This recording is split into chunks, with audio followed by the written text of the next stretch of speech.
Welcome back, guys. It's the Tightwaddiy. So my parents got my old Ring cameras. The place their modem and router are located is not convenient for the camera that's mounted out in front of their home. So I purchased this TP-Link mesh Wi-Fi extender and installed it in the hallway near the front of their home. So the first thing you're going to do is find an electrical outlet that is about halfway between your regular router and modem and the device you want to be able to connect to, or the area of your home that has a dead zone.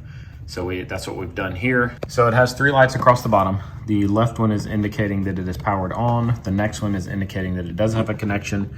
Then the last 2 are for the 2.4 gigahertz and 5 gigahertz networks. We only have it connected to the 2.4 gigahertz currently.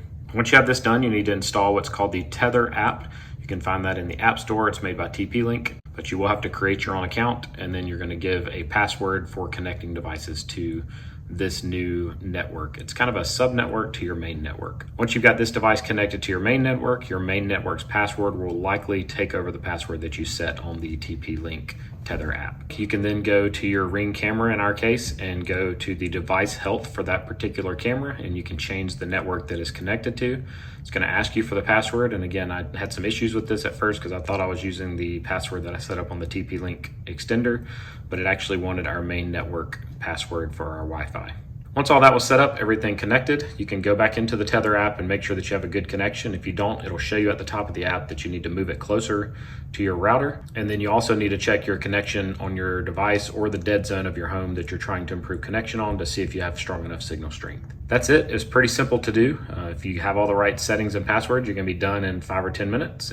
Let me know if you have any questions about it. I'll make sure I put a link to this particular device that I purchased in the description for this video. It will also be linked in the smart home section of my Amazon storefront. You should check out some other things there. I have some great tools to make your home work more efficiently.